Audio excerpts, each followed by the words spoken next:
ఇండియాలోనే #1 varicose veins hospital Avis vascular centre. నమస్తే రమగారు. నమస్తే జయ. రమగారు, మనం వంటింట్లో ఉపయోగించే పాత్రలు, ఈ మధ్య నేను ఒక 2-3 ఆర్టికల్స్ కూడా చూశానండి. ఒక స్టోరీ విన్నాను, కుక్కర్లు పేలిపోతున్నాయని. ఎంత భయంకరంగా అనిపించిందంటే మా ఇంట్లో కూడా పేలింది. అవునా రమగారు? ప్రెషర్ ప్యాన్ ఎప్పుడో ఓకే. ఏదో చిన్న అడ్డం పడి ఢామని కొట్టేసి మొత్తం ఉన్న పప్పు అన్నం అంతా పైకి కొట్టేసి గందరగోళంగా అయ్యి ఇల్లు వాకిలి ఆ వెయిట్ ఇక్కడ తగిలింది ఎప్పుడో. ఓ ఓ పిల్లలు చిన్నప్పుడు. ఇంకా నయ్యం. కానీ జాగ్రత్తగా చూసుకుని పెట్టుకుంటాను తర్వాత. అంతే, తప్పదు. అవి మనం అల్యూమినియం వాడేవాళ్ళం. ఇప్పుడు స్టీల్ కూడా వచ్చేసినాయి. స్టీలే వాడాలని ఒక అవగాహన కూడా వచ్చేసింది. ఇవి కాకుండా కంచు పాత్రలు చాలా మంచివని, ఇత్తడివి అయితే ఇక చెప్పక్కర్లేదు. రాచిప్పలు అంటారు చూడండి, అవి మట్టి పాత్రలు. ఒకప్పుడు రోజుల్లో అవి వాడుకునే వాళ్ళం. ఇప్పుడేమో షో పీసెస్ అయిపోయినాయి అవి కదా రమ్మగారు. చాలా కాస్ట్లీ అవ్వటం, మెయింటెనెన్స్ చాలా కష్టం అయిపోయింది అని చెప్పేసి జస్ట్ అందానికి మాత్రమే పెట్టుకుంటున్నాం. కానీ ఒకప్పుడు రోజు మరి ఎట్లా మెయింటైన్ చేసేవాళ్ళు? ఇవి లేనప్పుడు, ఈ స్టీల్ కానీ అల్యూమినియం, ప్లాస్టిక్, ఈ గోల లేనప్పుడు ఎట్లా చేసేవాళ్ళు రమ్మగారు? జయ, జీవన విధానమే తేడా అప్పటికి ఇప్పటికి. ఈనాటి పరుగు ఆ రోజున లేదు. ఈ ఈ ఒళ్ళు పరుగు, ఈ పని చేయలేని తనం ఆ రోజున లేదు. తర్వాత సమయం ఎక్కువ ఉండేది, ప్లానింగ్ ఎక్కువ ఉండేది. ఈ తిండికి షోకు ఆ రోజున లేదు, తిండి సోకు లేదు.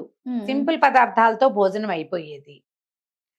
ఎక్కువ మంచి మంచి పదార్థాలు, పులిహార్లని, బూర్లని, పాయసం అని, బొబ్బట్లని, అప్పచ్చులని, చెక్కలు, చేగోడీలు, వెన్నుండలు, పోకుండలు, ఇవన్నీ సందర్భం ప్రకారం చేసుకునే వాళ్ళు కానీ రోజువారీ వ్యవహారంగా ఉండేది కాదు. రోజువారీ అందరిళ్లలోనూ ఓ పప్పు, ఓ రసం, ఓ చారు. రసం పేరు ఇప్పుడు వచ్చింది, రసాలు మెద్రాస్ రసాలు వచ్చినాయి మనకి, అవే కదా. అంతేగా. పప్పు, చారు, చింతపండు పచ్చడి, రోట్లో సులువుగా కాస్త పచ్చడి నూరుకోవటం, పెరట్లోకి వెళ్ళటం, ఆకుకూర తీసుకురావటం, వేసుకోవటము, పప్పులో పడేసుకోవటము. పప్పు వండుకునేవాళ్ళు, లేదా ఒక్క కూర, చారు. అసలు రాత్రిళ్ళు రోజువారీ చారు పెట్టుకుని అప్పడము, చారు, మజ్జిగ అన్నమే తినేవాళ్ళు. నా చిన్నప్పుడు నాకు అందరిళ్లలోనూ అంతే. రాత్రిపూట కూర చేయటం అనేదే లేదు. పొద్దునుండిందే ఏదైనా, లేకపోతే అంత పచ్చడి వేసుకోవటం, కాస్త చారు పోసుకోవటం, మజ్జిగ పోసుకోవటం. రాత్రిళ్ళు 7 గంటలకల్లా తిండి అయిపోయేది. ఇప్పుడు మనం కాదు, నార్త్ ఇండియాలో అంతా కూడా రొట్టెలు చేసుకునేవాళ్ళు.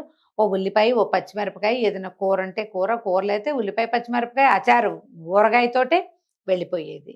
పాతకాలం ఇంతంత ఊరగాయలు పెట్టుకునేవాళ్ళం, ఎంతంత పెట్టేవాళ్ళం జయ. మా ఇంట్లో నాకు తెలిసే 2 3 వందల కాయల మాగాయ పెట్టేవాళ్ళం. నాకు బాగా ఊహొచ్చాక కూడా, నేను పెద్దదాన్ని అయ్యాక కూడా తీసిన చెక్కులు తీస్తూనే ఉండేవాళ్ళం మాగాయకి. పెద్ద మా హాల్, ఎంత పెద్ద హాలో మా సావిడంతా మామిడికాయలే ఉండేవి పచ్చళ్ళ రోజుల్లో. 5 6 7 8 మంది కూర్చుంటే గానీ ఆ పని అయ్యేది కాదు. ఇప్పుడు ఎడం చేత్తో ఇంత చేపెట్టుకుంటున్నాం. ఆ రోజులు వేరు కదా. అప్పుడు ఏం చేసేవాళ్ళు, ఈ పాత్రలు వంట పాత్రలకి పొయ్యి మీద వండుకునేవాళ్ళు. ఒక్క అన్నం. ఇప్పట్లాగా వీళ్ళకి కొర్రలు, వాళ్ళకి ఇవి, వాళ్ళకి ఇంకోటి, ఇవి ఉన్నాయా? ఒకరికి బ్రౌన్ రైస్, ఒకరికి వైట్ రైస్, ఒకళ్ళకి కొర్రను, ఇంకొకళ్ళకి ఏమిటో సజ్జలు, ఒకళ్ళకి రొట్టెలు, ఇంకొకళ్ళకి చపాతీలు. ఎన్ని వేషాలు వేస్తున్నామమ్మా. తిండికి ఇంత వేషం లేదు జయ, ప్రధానమైంది అది. అదైతే నిజమే. నెంబర్ 1. నెంబర్ 2, ఆడవాళ్ళకి పరుగు లేదు. పూర్వం వాళ్ళ పని అదే. ఇంకా ఇవి సర్దాలి, అవి సర్దాలి, అదేమిటో సవరించాలి, వాళ్ళు బజార్లో వెళ్ళాలి, బయటికి వెళ్ళాలి, సామాన్లు తెచ్చుకోవాలి, ఏమీ ఉండేవి కాదు ఆడవాళ్ళకి. అమ్మ, మీరు నా మీద ధ్వజం ఎత్తుకుని పడబోకండి. ఇది నేను చూసిన సమాజమే, నాకు క్లియర్ గా తెలిసిన సమాజం సంగతే ఇది. అలా ఎందుకు లేదు అంటే, మీరందరూ మీ అమ్మల్ని చూసుకుంటే మీకు తెలుస్తుంది. ఓ 30 ఏళ్ల నుంచే పరుగు. యాక్చువల్గా మా అక్కయ్యలు ఇద్దరు, మా రెండో అక్కయ్య, మూడో అక్కయ్య, వీళ్ళిద్దరూ ఎంత పెద్దవాళ్ళు. రెండో అక్కయ్య కొడుకు నాకంటే పెద్దవాడు జయ. మూడో అక్కయ్యకి నేను 2 ఏళ్ల పిల్లప్పుడు పెళ్ళయింది. వీళ్ళిద్దరూ టీచర్లుగా పనిచేశారు మా ఇంట్లో, నేను చూశాను. మా అక్కయ్యలు తెల్లవారితో లేచి అసలు ఎట్లా ఒక్కచోట కాళ్ళు ఒకచోట పెట్టి నుంచోకుండా కూర్చోకుండా పనిచేసేవాళ్ళు. 3 ఇద్దరేసి 4 పిల్లల్ని చూసుకునేవాళ్ళు. మమ్మల్ని కూడా చూసేవాళ్ళు మా అక్కయ్యలే. టీచర్ ఉద్యోగాలు కాబట్టి ఆ కాలపు విధానమే వేరు. అప్పటికి గ్యాస్ స్టవ్లు మొదలైనవి మా అక్కయ్యలు స్కూళ్ళకి వెళ్ళే నాటికి. ఏవో అన్నానికి విత్తడి గిన్నెలు ఉండేవి. రాచిప్పలు ఏవో ఒకటో అరో ఉండేవి. స్టీల్ గిన్నెల వంట వచ్చేసింది, అల్యూమినియం పాత్రలు వచ్చినాయి. పరుగులు పెడుతూ చేసేవాళ్ళు. అసలు మా అక్కయ్యలు చేసిన పనిలో జయ, నేను సత్య ప్రమాణంగా చెప్తున్నా, 100వ వంతు పని చేయట్లా నేను ఇప్పుడు, 100th పార్ట్ చేయట్లేదు. అంత పని పెట్టేవారు. అన్ని పనులు, అన్ని రకాల పనులు, మనకు అన్నిటికీ స్విచ్ వేస్తే అయిపోతుంది. ఇప్పుడు మనం పాత్రల దగ్గరకు వస్తే, పూర్వకాలం కంచు గిన్నెలతో వండుకునేవాళ్ళు, ఇత్తడి గిన్నెతో వండేవాళ్ళు. ఇంత గుండు ఉండేది మా ఇంట్లో. పొయ్యి వెలిగించి తెల్లవారగానే పొయ్యి మీదకి ఎక్కిస్తే 8 గంటకో 9 గంటకో దిగేది. అది కుంపటి వెలిగించేవాళ్ళు, దాంట్లో ఒక ఇత్తడి గిన్నె పడేసేవాళ్ళు, దాంట్లో చారో పప్పు ఉడికేది. దాలు పెట్టేవాళ్ళు, దాంట్లో పాలు పడేసేవాళ్ళు, పాల గిన్నె పెట్టేవాళ్ళు, పాలు కాగుతూ ఉండేవి. దేనికి అవి విడివిడిగా ఉండేవి? 3 వేరు, ఒక పొయ్యి, ఒక కుంపటి, ఒక దాలి. మా ఇంట్లో నడిచిన కథే చెప్తున్నా నేను. వేరే ఇళ్లలో కథలు నేను చెప్పలేను కదా, నేను చూసిన కథే ఇది. ఇప్పుడు పాలు ప్రయత్నం ఎక్కువ లేని వాళ్ళు, మాకు బోల్డ్ పాడి పిల్లలు ఎక్కువ, పెరుగు నెయ్యి వెన్న అన్నీ కావాలి మాకు, పాలు మాత్రం ఉండేవి. ఇది ఖచ్చితమైన వ్యవహారం అయిందా? ఇప్పుడు అలా లేదు, ఒకటే పొయ్యి. కొన్ని ఇళ్లలో కుంపటి ఉండేది కాదు. ఈ పొయ్యి మీద ఏవో ఇత్తడి గిన్నె పడేసి అన్నం దింపుకుని పప్పు ఎక్కించేవాళ్ళు. పప్పు, అన్నం, తర్వాత ఏమో మజ్జిగ, ఊరగాయ, అయిపోయింది. ఆడవాళ్ళకి పొలం పనులు ఉండేవి కానీ ఏదో ఇళ్లల్లో పనులే తప్పిస్తే ఉద్యోగాలు లేవు ఆ కాలం. అది అయితే దీంట్లో ఏంటంటే మనం ప్రధానమైంది సమయాలు ఒకటి. మగవాళ్ళకు కూడా ఉద్యోగాలు, ఈ పరుగులు ఆనాడు ఈ పాత్రలు వాడిన కాలంలో లేవు కదమ్మా. ఉద్యోగాలు తక్కువ, వ్యవసాయాలు ఉండేవి, ఏవో వృత్తులు ఉండేవి. వీళ్ళందరూ ఇళ్ల దగ్గర వృత్తుల వ్యవహారంగానే నడిచేది. భోజనానికి వేళలు కూడా ఇప్పట్లాంటి టైమింగ్స్, బ్రేక్ఫాస్ట్, లంచ్, డిన్నరు కాదు. ఈ బ్రేక్ఫాస్ట్ అందరిళ్లలో సద్దన్నమే ఉండేది. వేడన్నం పొద్దున్నే ఎవ్వరికీ అక్కర్లేదు, అందరూ రాత్రివే తినేవాళ్ళు. పొద్దున్న అందరూ జయ సద్దన్నమే తినేవాళ్ళు. ఇప్పుడు పొద్దునే వంట అవ్వాల్సిన ప్రయత్నం ఏముంది, నిదానంగా ఎక్కుతుంది పొయ్యి, అన్ని సవరించుకుంటే సరిపోతుంది. ఆ కాలం వేరు కదా, అందుకని అప్పుడు అది నడిచేది. ఇప్పుడు అది కుదరటం లేదు. దీంట్లో ఏంటి మెయింటెనెన్స్, ఈ పాత్రలు ప్రతిరోజు ఆ కంచు పాత్రతో వేసరికి టంగులు దిగుతాయి, దాన్ని శుభ్రంగా తోముకోవాలి. బరువు, కంచు బరువు, ఇత్తడి బరువు, రాచిప్పలు బరువు. రాచిప్పలు మామూలు బరువు కదా. సోప్ స్టోన్ అంటారు, ఇప్పుడు కూడా ఫ్యాన్సీగా అందరు కొనుక్కుంటారు. ఈ మద్రాసు, తమిళనాడు వైపు అంతా వాడుకుంటున్నారు. మన దగ్గర కూడా ఇత్తడి వాడేవాళ్ళు ఉన్నారు, కానీ కంచు పాత్రలు ఇప్పటికి చాలా తక్కువ. నా దగ్గర కూడా నేను తెస్తుంటా కదా ఇక్కడికి. ఒక అన్నం వండే గిన్నె ఉంది, రోజువారీ నేను అన్నం వార్చుకోవడానికి ఆ గిన్నె వాడుకుంటా. పాయసం చేయడానికి ఒక బుజ్జి గిన్నె నా దగ్గర ఉన్నవి. ఇంత కంచుగుండు ఉన్నది, కానీ మంచినీళ్ళకి ఒక వారం రోజుల నుంచి తర్వాత దాన్ని తోమలేక దాని లోపల పెడుతుంటాను నేను, మళ్ళీ తీస్తూ ఉంటా ఎప్పటికప్పుడు. ఇలా గుర్తొచ్చినప్పుడల్లా ఒక మనోవ్యాధిలాగా ఉంటుందన్నమాట అది. అయ్యో ఇది వాడుకోవట్లేదే అనిపిస్తుంది. దాన్ని తోమద్దు, ఆ తోమటానికి సత్తా లేదు, సమయం లేదు. దేంతో రమ్మగారు? చింతపండుతోనే? చింతపండుతోటి, చింతకాయ పచ్చడి ఉంటే అది, చింతపండు పొద్దున చారులో పడేసిన చింతపండుతోటి, లేదా కొద్దిగా చింతపండు పిసికేసి పులుసుకి పక్క పెడతాం కదా, కొంచెం ఉప్పురాళ్ళు వేసి అది. నేను పీతాంబర్లు అవి గిన్నెలకి వాడను, ఇష్టం ఉండదు నాకు, ఏమైనా కెమికల్ ఉండిపోతుందని భయం, అందుకని వాడను. దీని సంగతి ఆలోచిద్దాం. ఏమిటి ఈ పాత్రల ప్రత్యేకత, ఇది వరకు ఎందుకు వాడేవాళ్ళు, ఆ కాలపు ఆలోచన ఏమిటో అనేది మనం చూడాలి. మనం ఆహారమే మనకు మెయిన్. అది ఎంత శుద్ధంగా, ఎంత శుభ్రంగా, ఎంత నిదానంగా, పూర్తిగా పక్వం అయితేనే మన ఆరోగ్యానికి మంచిది. ఈ కంచు అనేది పూర్ణ లోహంగా చెప్తారు. ఇది 2 లోహాల కలయిక, రాగి అండ్ టిన్, సీసం. అదే సీసం అనకూడదు, దాన్ని ఏమనాలి, దాన్ని ఈ టిన్ని సత్తు అలాంటిది ఏదో అంటారు. కళాయి వేస్తారు చూడు గిన్నెల లోపల తెలగండి, ఆ కళాయి వేసే పదార్థమే ఇందులో ఉంటుంది. పూర్తి రాగి పాత్రలు వంటకి పనికిరావు, ఎందుకంటే పులుపుకి స్పందిస్తుంది. ఈ అదేను ఈ టిన్ను 2 కలిపి తగరము ఏమిటో అంటారు, తగరం అంటారు టిన్ను. ఇవి 2 కలిపి ఈ పాత్రలు తయారు చేసేవాళ్ళు. మంచి బరువు, తూకంగా ఉంటాయి, బద్దలవుతాయి అవి. కంచు గిన్నె మీద మనం ఇలా దేంతో ఐరన్ దేంతో కొట్టామనుకో, టింగ్ అని మోగుతూనే ఉంటుంది, అది భలే సౌండ్ వస్తుంది. శుభ్రంగా తోమితే చాలా క్లీన్గా ఉంటాయి. దీంట్లో వండిన వంట రుచే వేరు. అన్నం కూడా తాపీగా ఉడుకుతుంది, అన్ని పక్కల సెగ అందుతుంది. ఓ పక్కన మాడడం, ఓ పక్కన ఉడకటం, ననుబాయి అయిపోవటం అలాంటివి జరగకుండా ప్రాపర్గా ఉడుకుతుంది, అన్ని పక్కలకి సెగ అందుతుంది, రుచికరంగా ఉంటుంది పదార్థం. దాంట్లో ఉండే మైక్రో న్యూట్రియంట్స్, ఆహారంలో ఉన్నవి, పాత్ర వల్ల రుచి పెరుగుతుంది. ఈ టిన్ను సత్తు పాత్ర ఉంది కదా, సత్యపాల అనేవాళ్ళు చిన్నప్పుడు, ఆ పాత్రల్లో మజ్జిగ భలే రుచిగా ఉంటుంది. ఇవన్నీ శుభ్రం చేసుకోవాలి, తోముకోవాలి, బాగా బరువుగా ఉంటాయి, ఖరీదు. దీనికంటే కొంచెం తక్కువ ఇత్తడి పాత్రల్లో కూడా వండుకోవచ్చు. ఇత్తడిలో కూడా మందపాటివి కొనుక్కోవాలి. అయితే ఇందులో ఏ పులుపు తగిలినా అది స్పందిస్తుంది. అవును, అందుకని ఏం వండినా అందులోంచి ఖాళీ చేసేసుకోవాలి.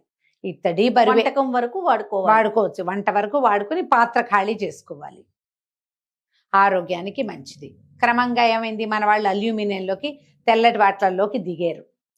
ఇది బ్రిటిషర్స్ కాలంలో వాళ్ళు పెట్టిన పాత్రల ఇది. అంటే ఈ జైల్లో ఉన్న వాళ్ళకి ఈ అల్యూమినియం పాత్రల్లో వండిన ఆహారం పెడితే క్రమంగా వాళ్ళ ఆరోగ్యాలు క్షీణిస్తాయని ఆ పాత్రలు ప్రవేశపెట్టారు వంట పాత్రలుగా అని ఒక కథనం చాలా చోట్ల చదువుతాం. చాలా పెద్దవాళ్ళు కూడా చాలా మంది చెప్తారు, బ్రిటిషర్స్ వచ్చాకే తెల్ల గిన్నెలు వచ్చినాయి మనకి అని. అల్యూమినియం స్లో పాయిజన్ లాగా మన ఆరోగ్యాన్ని పాడు చేస్తుంది అని. క్యాన్సర్స్ కూడా కొంత కారణం అవుతుంది. అంటే అల్యూమినియమేనా, లేకపోతే అల్యూమినియం సరిగ్గా శుభ్రం చేయబడకపోవటం వల్ల అనేదైతే బాగా ఇంకా దాని మీద అవగాహన లేదు, కానీ ఇది నిజం. అల్యూమినియంకి ముందు, అల్యూమినియంకి తర్వాత ఇండియన్ హెల్త్ గురించి మాట్లాడితే అల్యూమినియం కంటే ముందున్న ఆరోగ్యం వేరు, తర్వాత ఆరోగ్యాలు ఖచ్చితంగా వేరుట. ఇది అయితే ఉంది. తెల్ల గిన్నెలు ఈజీగా సింపుల్గా తోమేసుకోవచ్చు, బరువు తక్కువగా ఉంటాయి, తొందరగా శుభ్రపడిపోతాయి, తొందరగా వండేస్తుంది, అది అని మంట గప్పుకొని వేడెక్కిపోతుంది తొందరగా. అందుకని అందరూ తెల్ల గిన్నెల్లో పడి ఈ బరువు అని, మొయిలేమని, వండటం కష్టమని, శుభ్రం చేయటం చచ్చిపోతున్నామని, మెయింటెనెన్స్ కష్టమని జనాలంతా ఏం చేశారు, మెల్లిగా ఈ పాత్రల్ని బయటికి తోసేశారు ఇళ్లలోంచి. యాక్చువల్గా ఇలాంటి ఒక కంచు గుండిగా, ఇత్తడి గుండిగా అలాంటివి ఉంటే ఇవి అత్యవసరానికి అమ్ముకోదగిన వస్తువులుగా కూడా ఉండేవి. ఇదివరకు రోజుల్లో పెద్ద కంచు గుండిగా ఉందంటే అది ఈజీగా ఒక బస్తా 2 బస్తాల బియ్యానికి మారకంగా పనిచేసేది, తాకట్టు పెట్టుకోవడానికి పనిచేసేది. నాకు గుర్తుని చెప్తా, పొత్తూరు విజయలక్ష్మి గారిదనే ఈ కథ కాదా, పొత్తూరు విజయలక్ష్మి గారిది కథ చెప్తా ఉంటాను. సోమరాజు సుశీల్ గారిది అనుకుంటా. ఒక కథలో ఓ అమ్మాయి పెళ్ళవుతూ ఉంటుంది. సడన్ గా అనుకోకుండా బోళ్ళంత మంది చుట్టాలు వచ్చేస్తారు. వీళ్ళు వంట అనుకున్న దానికంటే మనుషులు ఎక్కువైపోయారు. ఆవిడ పెళ్లి కూతురి నాయనమ్మ భలే ఘటికురాలు.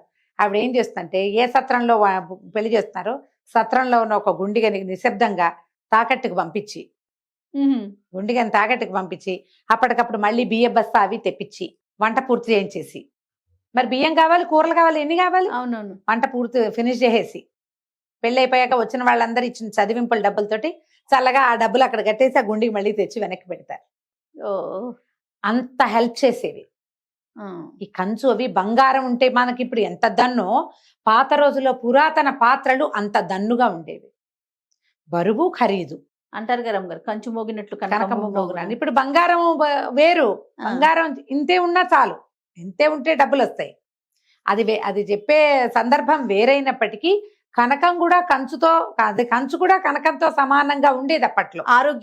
ఆరోగ్యానికి సంబంధించి ఉండేది, జాగ్రత్తగా దాచుకునేవాళ్ళు, వాడుకునేవాళ్ళు, రోజువారీ వాడకంలో ఉండేది.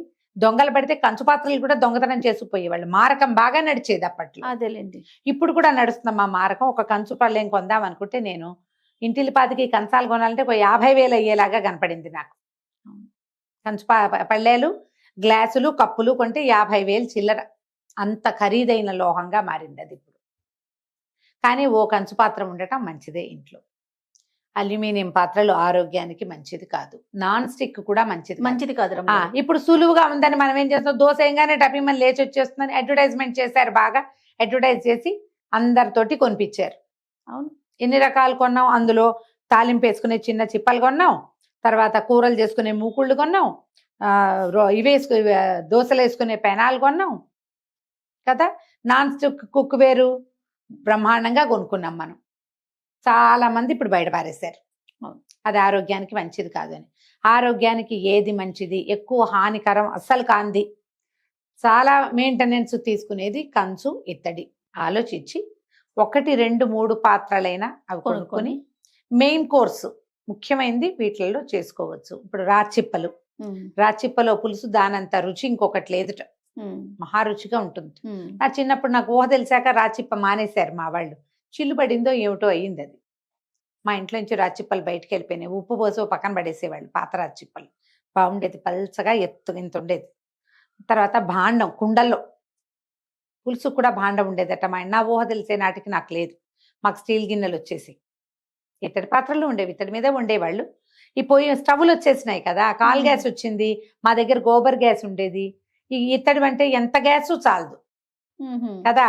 ఇప్పుడు ఇంత బరువైన గిన్నె వేడెక్కడానికి ఎంత వేడి సరిపోదు, గ్యాస్ వేస్ట్ అయిపోతుంది. అందుకని ఏం చేస్తాం మనం, ఈజీగా వేడెక్కిపోయేవి, సులువుగా దిగిపోయే వాటి కోసం వెళ్తారు. ఇప్పుడు స్టెయిన్లెస్ స్టీల్ తో మనకు వచ్చే జబ్బులేం లేవు, కానీ ఆరోగ్యం కూడా లేదు. అది స్టెయిన్లెస్ స్టీల్ అదేం కరిగే ఆహారంలోకి రాదు. కరెక్టే కానీ రమ్మగారు మాడిపోతుంది. రమ్మగారు మాడుతుంది, ఒళ్ళు దగ్గర పెట్టుకుని వండుకోవాలి, జాగ్రత్తగా అక్కడే ఉండి వండుకోవాల్సి వస్తాం. ఎంత చేసినా కూడా మనకి మిగతా పాత్రలతో కంపేర్ చేస్తే స్టీల్ దాంట్లో కొంచెం మాడు అనేది తెలుస్తుంది. ఆలోచించుకుని మనం ఏం చేయగలము, ఆరోగ్యానికి మంచిదని చాలా చేస్తున్నాం మనం. అవునండి కదా. ఎంత బాగా చేసినా వండిన పాత్ర బాగుండకపోతే అంత ప్రయోజనం లేదు. అవును. కాబట్టి ఆలోచించి అక్కడెక్కడో ఖర్చు పెడుతున్నాము, ఆ పిచ్చి ఖర్చులు మానేసి అదేదో ఆ ఖర్చు ఇక్కడే కూడబెట్టుకొని ఆ ఖర్చు ఇక్కడే అవుతుందని ఆలోచించుకుని మనం ఇలాంటిది ఏదైనా ప్రయత్నం చేసుకోగలిగితే బాగానే ఉంటుంది. మనం రాగి పాత్రలో మంచినీళ్ళు తాగడానికి అందరి దగ్గర జగ్గులో చెంబులో ఉన్నాయి, కానీ రాగిలో మనం వంట చేయలేం. మంచినీళ్ళు తాగలుగుతాం, ఆరోగ్యానికి మంచిది మనకు తెలిసిందే కదా. మజ్జిగ పోసుకోవడానికి ఒక్క టిన్ను పాత్ర కొనుక్కోవచ్చు. రోజువారీ మనం మజ్జిగ అందులో చేసుకుంటాం ఒక్క పాత్ర. అన్నం ఇందులో వండుకుంటాం ఒకటే పాత్ర. ఈ కూర ఇందులో వండుకుందాం, దానికి కూడా ఒకటే పాత్ర. ఎన్నైనాయేమో మొత్తం కలిపి ఎన్నో లేవు కదా. ఒక కంచు చెంబు మంచినీళ్ళకి అలా చేయొచ్చు కదా. మనం ఆలోచించవచ్చు. కుండలు కుండ కొంటామా జయ, ఏడాది తిరిగేసరికి పోతుంది. అసలు కొన్ని కుండలు అయితే మనం వంట వండుతుండగానే పగిలిపోతూ ఉంటాయి. 700-800 పెట్టి కుండలు కొంటున్నాం. అవును. ఈ 7-8 పెట్టే బదులు శాశ్వతంగా అలాగే కదలకుండా తరాల వెంబడి ఉండే పంచపాత్రలు కూడా కొనుక్కోవచ్చుగా మనం. ఖచ్చితంగా. ఇవన్నీ వాటిని ప్రమోట్ చేసే ఉద్దేశం కాదమ్మా. ఆరోగ్యానికి ఏది అవసరమో మనం పెట్టే ఎన్నో ఖర్చుల్లో ఇదొక ఖర్చు కాదు, ఇది మనకి ప్లస్ అని ఆలోచిస్తే కనుక మనం హెల్దీగా ముందుకెళ్ళచ్చు. వీటి మీద అవగాహన కోసం మీరు కట్టి చూడొచ్చు, బ్రాస్ ఆర్ బ్రాంజ్ ఏది మంచిది, రైట్, స్టీల్ మంచిదా అల్యూమినియం మంచిదా, మీ అంతటా మీరే గూగుల్ చేసి తెలుసుకోవచ్చే. అవును, హాయిగా ఆలోచించండి. బోల్డ్ రకాలు ఖర్చు చేస్తాం, ఈ పని చేద్దామని కూడా ఆలోచించండి. తప్పకుండా. నమస్తే రమ్మగారు. నమస్తే జీ.